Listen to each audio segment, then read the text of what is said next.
Welcome back to the deep dive. It's December 18th, 2025, and if you, our listener, have been feeling a particular internal tension, maybe a truth you just desperately need to share, but the effort of saying it feels heavier than just, staying silent, Hmm. then this deep dive is, well, it's specifically for you. We've been handed a really fascinating stack of source material today from Tarot by High C. Oh, this stuff is great.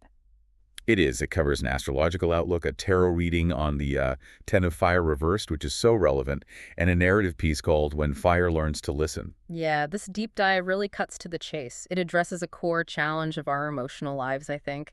How to communicate these, profound internal insights without Without creating friction. without creating friction or just burning ourselves out in the process. So this isn't just a briefing on celestial trends. It's more like a manual for emotional A mechanics. manual. I like that. Yeah.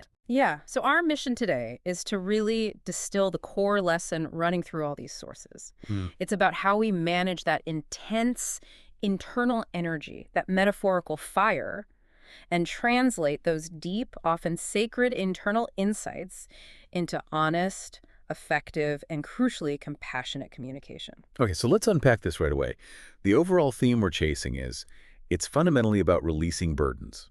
Burdens you no longer need to carry. Right. It's about learning the critical difference between clarity that just, well, that scorches everyone involved, and clarity that gently illuminates the path forward.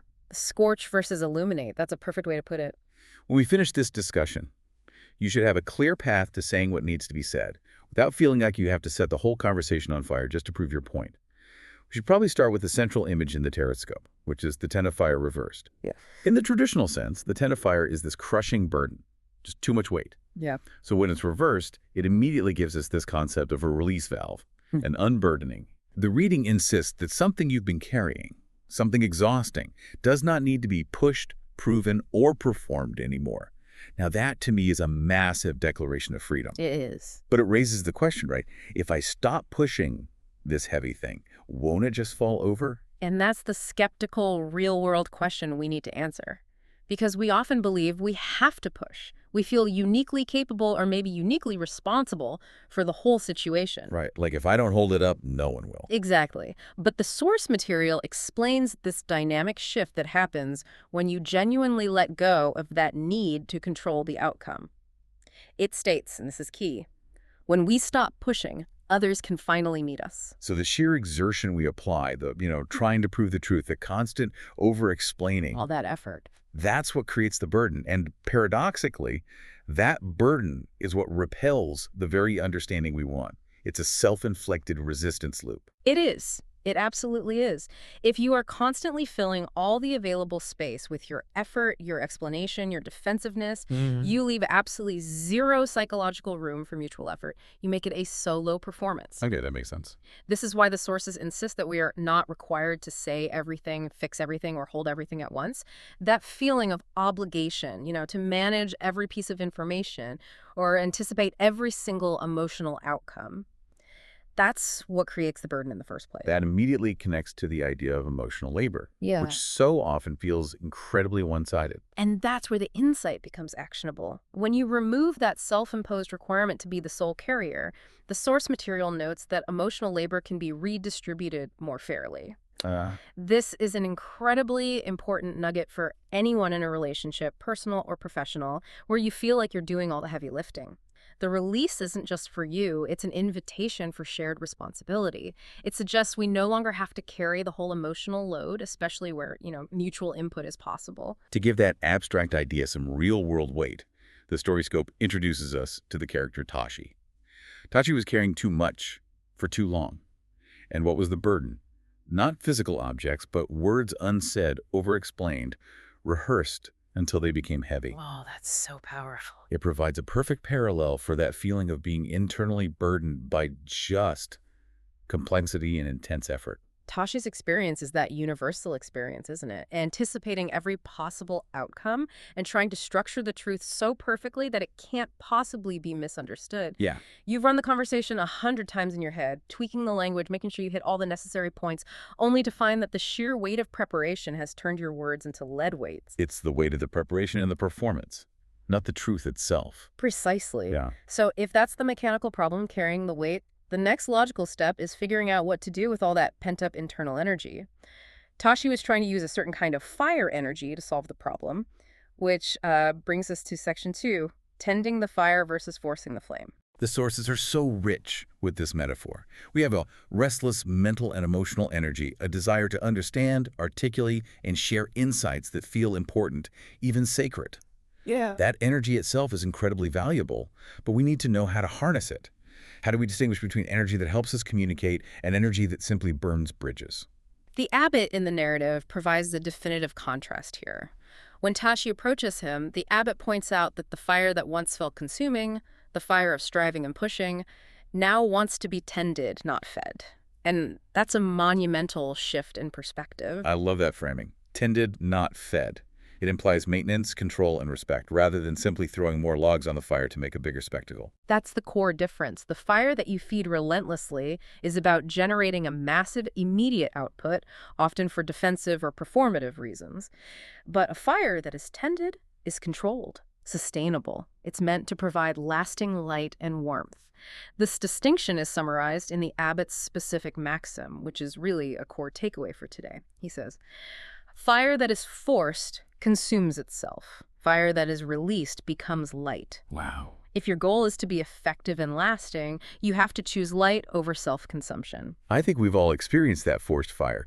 It's when you get into an argument and suddenly you realize you're fighting purely to win the point, and the effort is draining you faster than it's convincing the other person. You're consuming yourself. Exactly. And that leads to scattered energy, which is so inefficient. When we're consumed by the fire, we scatter our insights in all directions. We try to prove 7 points at once, hoping one of them sticks. The astrological advice provides a specific, really beautiful action plan for channeling that heat. Instead of scattering, we are advised to follow one thread all the way to its conclusion without distraction. That sounds like mental discipline. In a world of notifications and emotional volatility, following one thread, that's actually a profound challenge. It is. It's the discipline of tending the fire. It means finding the singular, honest truth that underlies all the restlessness and following its path gently, rather than trying to weave every piece of evidence, every grievance, and every future projection into one giant, overwhelming tapestry. It simplifies the internal dialogue. And what if that inner fire is still too intense, even when it's focused on a single thread? The sources give us a way to redirect that heat without aiming it at a relationship. They offer a vital internal strategy. If the energy is just overwhelming, you channel that excess fire into artistic or written expression. The instruction is to write the thing we've been avoiding, but with a crucial caveat. Right. It's not to perfect it for public consumption. It's solely to release it. Writing as release, not writing as a final product. That's a subtle but really important difference. It is. That act of vulnerability and release frees energy that has been stuck in tension, as the TarotScope notes. It's an internal maintenance task. Right. It's recognizing that sometimes the tension is purely internal and it doesn't need an audience to dissolve. You release the pressure cooker before you try to have a delicate conversation. That way, the words you do speak are chosen, not erupted. That leads us perfectly into the final step. The mechanics of how we should deliver these new, honest, unburdened, and controlled words. Having released the weight and tamed the fire, the sources, both the astrology and the narrative, they strongly pivot to the power of soft words. Why the soft words? Well, because the astrological advice is just unequivocal about it. Soft words are likely to land better than bombastic arguments. Bombastic arguments, yeah, that's not usually a good sign. No.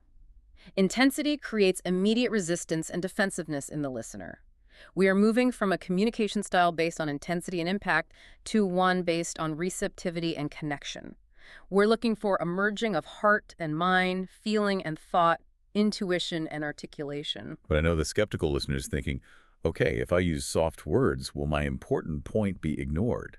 If I don't use intensity, won't people think I'm not serious? That's the classic fear. We confuse volume with importance. The analytical explanation the sources offer is beautiful. Understanding comes from attunement, not intensity. Intensity forces a message onto the recipient, often pushing them into a defensive posture.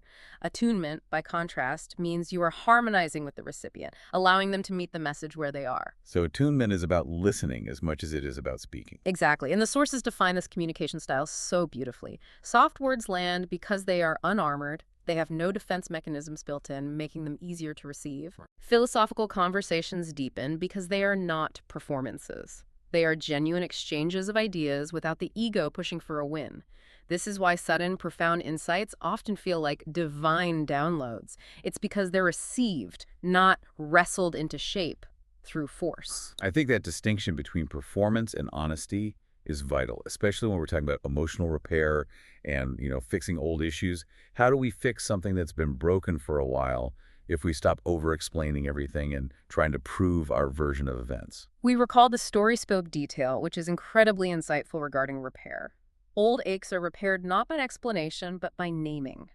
Think about that. Okay. An explanation requires logic, evidence, rebuttal. Naming, it just requires honesty. You don't need a 10-point thesis on why something hurt or who was ultimately at fault. You need to name the hurt itself. That takes incredible vulnerability, but it aligns perfectly with the goal of unarmored words. It does. Kindness becomes the primary repair mechanism by helping us name needs honestly.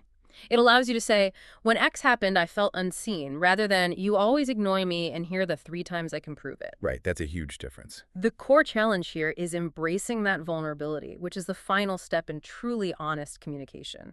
Speak what's true, even if our voice shakes. And the sources suggest that trembling voice, that moment of vulnerability, is actually the mechanism that frees stuck energy, allowing the truth to flow cleanly. It's the signal that you're choosing honesty over defense. Yeah. And this path culminates with the deep, quiet wisdom of the bodhisattva of listening who speaks to Tashi. The insight is simple. The past strain in communication may have come from trying too hard to be understood. You were forcing the reception. So if we trust the process, the release, tending the fire, speaking unarmored, what is the final instruction on true speaking? It's the highest wisdom in this stack of sources, I think, and it provides the ultimate goal for soft communication. The heart hears first. The mind follows when invited. You have to trust that the core truth, that single thread you followed, will be received gently, without the need for force, because it is carried by genuine kindness. So the final instruction for you, the listener, is to speak what is true, and let kindness carry it the rest of the way. That is a stunning synthesis. The path to profound insights and better relationships on this day involves, 3 distinct movements? Merging feeling and thought, reducing defensive intensity, and finding that singular, honest thread you can follow all the way to the end. It's about letting go of the need to perform the truth. The clarity you gain when communication is centered on naming your needs honestly and gently. It's truly transformative. When you stop carrying the burden, when you stop trying to convince, the truth you speak has the necessary room to land, and the person listening has the necessary room to meet you. And we leave you with the final provocative thought, rooted in Tashi's story. Tashi finally spoke the truth, the whole unburdened single thread of it, with a trembling voice. And the words landed gently, and the source says the mountain eventually bowed. This raises the question. If speaking less intensely allows for greater understanding and yields more profound results, what are you currently shouting that only needs to be whispered? Something powerful to mull over as you approach your next important conversation.